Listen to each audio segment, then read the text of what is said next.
Welcome, football fans. Everybody survived Saturday. We've made it into Sunday of our super wild card weekend. Unless I guess you're the Bills or the Steelers. um, I'm Chris Billings, joined by Tony Parlay Reyes, Nick Kerr. Welcome, gentlemen. So as I started off with, Steelers Bills got moved to Monday. That's now playing at 4:30 Eastern on Monday. Awesome. Glad we couldn't build a fucking dome there in Buffalo on this new stadium.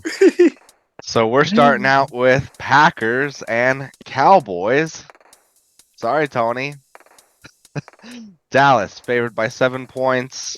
We'll start off with Nick on this one. Talk to us about the Cheeseheads versus Dem Boys. I'm going to first start off by saying sports are dumb, football is dumb. I don't know why you guys watch it. So, with that, I think this should actually be a pretty exciting game because Dallas at home, many expected the Eagles to win the division. Many thought that Dallas should probably be playing in Tampa Bay right now, but they have the home. They won the division. They have the home game, and I am very excited about it because they're playing this Packers team, which they were playing well beginning of the year, but they had their little downfall and they started to surge toward the end. So it should be a really good game. But I expect the Cowboys to do what they've done all year at home. They were 8-0 at home. They won by an average of 21 points.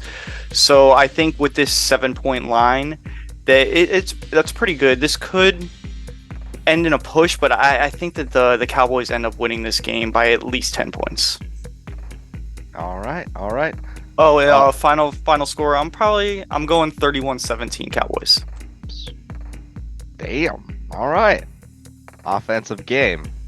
As for myself, I'm going with the Cowboys as well. Based off of how they've played at home, and also another thing, this whole week it's been quiet. I haven't heard any of the usual Cowboys drama. Cowboys are doing this, blah blah blah. We've heard it about all the other teams. We've heard it more so about like the Dolphins. We've heard it more so about like the Chiefs. Like I've heard more about Joe Flacco this past week than I've heard about the Dallas Cowboys. That's usually a good sign for the Cowboys. They don't have noise. They can just focus, put their head down. Congrats to the Packers, Jordan Love, for making it this far. I said you're going to be my bust of the year. I said you're going to get last in the NFC North. And you managed to bounce back after a rocky start, and you seem to look like a pretty decent QB at this point. So, congrats to that. But no, Cowboys are just a better team. Honestly, I'd say the only team better than the Cowboys at this point in the NFC is the Niners. So, Cowboys come out, win this. If you don't, though, I'd say bonus prize. Mike McCarthy's going to be gone. You're probably going to get Bill Belichick as your head coach. So at least there's that for you, Cowboys fans. So that leaves us with our resident Dallas-Fort Worth experts. How about them boys? Tell us, Tony. You spiced it up here. It's a good one, man. It's a good one. 7-point spread. I'm in agreement with you. I think the Cowboys take care of business today. Packers have had the Cowboys number in the past. I think a large part of that has been due to the boogeyman Aaron Rodgers. Lucky for me, he doesn't play on the Packers anymore. Doesn't really seem like football is his top priority anymore. So that's good for me and the Cowboys. I think the Cowboys are really going to want to win this game for Mike McCarthy. They tried to beat the Packers last year, and they went up to Green Bay and choked that game away. Some questionable play calling from Kellen Moore. But I think the Cowboys, like you said, I'm terrified of Jordan Love in that offense. They're rolling. They're hot right now. So I could see them easily scoring 30. That Cowboys defense has been known to give up some points. But I think, like you said, Dak in that offense, I think they're going to be too tough to stop. I think they easily put up 30. That Packers defense has a lot of vulnerabilities over the middle of the field. Dak loves throwing the seam passes. Ferguson over the middle. CeeDee Lamb in the slot. Like, it's just going to be really problematic for that Packers defense. And to your other point, man, even if there was some way that they lost this game, I don't think they would fire Mike McCarthy, as crazy as that sounds. Like, this is like, what, the best you've ever seen Dak Prescott look? Why would you I get think rid of that's the more attributed to getting Kellen Moore the hell out of there than anything, but go on. Mike McCarthy's calling the plays. Like, he's the one that's put CeeDee Lamb in this situation. He's the one that's created that Dak and CeeDee Lamb situation. And I mean, like, all of the stats that they built up. I mean, the Cowboys aren't playing the Sun Belt. Like, they're playing real teams. Like, they actually are putting up those numbers. I know, like, a lot of people try and downplay some Cowboys accomplishments, but like, they have been a really good offense. Mike McCarthy has actually been a much better play caller than Kellen Moore. So I think that's evident by what's happened with the Chargers in Dallas in this past season. So it's like, get rid of this guy that's like gotten the quarterback into the MVP conversation and all this. Like, maybe I think that's more like bringing up the Dallas name for like the clicks and stuff, like they would do with like free agents and trades. Like, I just don't see that happening with this team. All right. And don't demean the old glorious conference of college football known as the Sun Belt. Like, come on, man.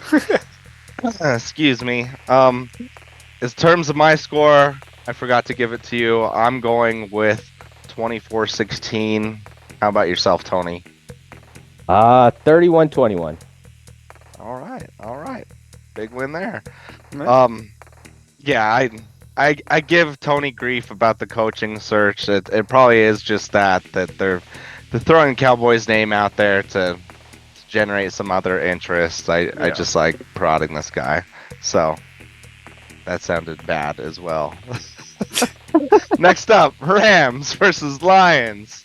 Detroit, first home playoff game in like 30 years. Detroit favored by 3 in this game. Tony, we'll start with you on this one. Talk to me about Rams versus Lions. You guys know I haven't really been a big believer in the Lions all season. I think this is probably one of the worst matchups for them in this playoffs. I feel like the Rams have been like eyeing this matchup for the past couple weeks, and they were like, yeah, that's the one. That's the one. We're going to rest Stafford and all of our guys in the last game. And like, the first playoff game they get a host is against the Matt Stafford. Like, this is just a horrible spot for them. And I think Jared Goff has improved a lot as a passer in the league, but I know Sean McVay knows all of his weaknesses and all of those weak points. And I feel like he's going to force him into some of those situations. And I think the Lions lose this game, and the reason why they lose this game is because of Dan Campbell being over aggressive. Like, he's flying close to the Brandon Staley line, if you ask me. Like, I think once Ben Johnson goes and gets another head coaching job, and he doesn't have this awesome coordinator, I think he's gonna struggle. Because like, this Dan Campbell is like, I get it, going for it on fourth down, being aggressive, believing in your team, but sometimes you have to be like tactician and realize sometimes a field goal is not the worst thing. And Sean McVay, brains versus brawn. Like, I feel like McVay is gonna know what to do. The Rams special teams is horrible. That's the only thing that concerns me in this game. I could see them missing a field goal, but Matt Stafford's going to get his versus that defense. The Lions secondary has been pretty weak, and I just look how Dan Campbell and the Lions lost that game to the Cowboys. Then the next week he played Sam Laporta even though he didn't need to, and he got injured, so he's going to be banged up. And it's just like, sometimes it's like needlessly aggressive moves. It's just too over aggressive, and I know that the Rams are just going to play this guy into a trap, and it's going to be run the ball, fourth down, run the ball, and they're going to one of these plays, and it's going to swing everything. And I just expect the Rams to go ahead and win this game. I got a final here, 27-24. All right. Couple of high-scoring games. Yep. Nick, talk to me about Rams versus Lions. Yeah, I mean, Tony took most of my things. I completely agree with most of all that because I think it's going to be huge.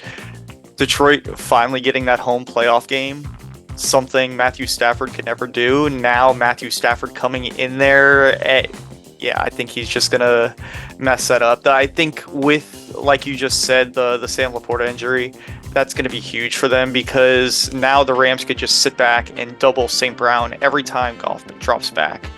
He may be able to hit a couple shots out of the backfield to Gibbs and Montgomery, but I don't think Detroit's secondary is going to have anything that can stop Matthew Stafford having Cooper Kupp and Puka Nacua.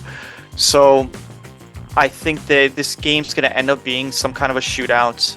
I expect the Rams to win this, probably 34-28. All right.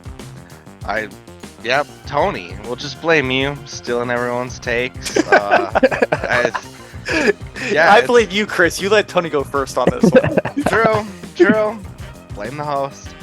I'm going with the Rams as well. Like, just everything about this game has just cursed Lions written all over it, and I know better. Also, Rams, I did say at the beginning of the season they're going to be one of the surprise teams of the year, and they ended up being just that. Like, people had them dead and buried to begin this year. Like, it was done. Stafford's going to retire, and here we are. They're back in the playoffs, and to be fair, hey, Stafford finally got a game in Detroit, a playoff game in Detroit as well, so congrats to him. But no, give me Stafford and the Rams for all the reasons that Nick and Tony alluded to. I'm in complete agreement. And also, I think Tony really struck like the key point for this game, and that's just Dan Campbell being too aggressive. I think that's going to ultimately be his downfall, and not having Laporta out there is huge for them. So give me the Rams. Sorry, Detroit. At least you got a home playoff game. So I got a question for you guys here. Since I stole your guys' talking points, I'll cue you up. You said that you think the only team better than the Cowboys in the NFC is the Niners. Do you not think the Rams could make a run to the Super Bowl with this team? We'll go with Nick first. I think it's possible because this team does have the Super Bowl experience. They are getting hot at the right time. So I think it is a possibility they could make some noise. But it's going to be hard to do it with 3 straight road games. That's true. Billings? Yeah, I mean, 3 straight road games, not impossible, as we've seen before, but this is a team with experience. They've gotten it done before. Nobody had them getting this far, and I doubt if they continue to win, nobody will expect them to be that far in the game. So I could see it happening, but it's going to be tough for the Rams to get over what I'd say Cowboys and Niners.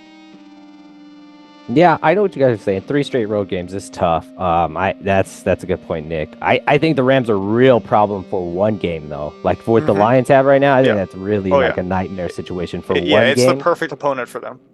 But like a run, that's pretty hard to do all on the road. But they do have the experience, so I mean, crazier things have happened, and great coaching, great quarterback. So I wouldn't be surprised.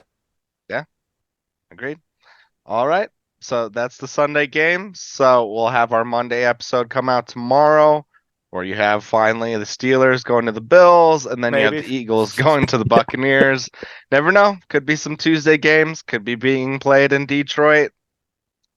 Check us out tomorrow to find out. Enjoy some playoffs. Thanks for watching the Sports Budz. Be sure to like, follow, and subscribe.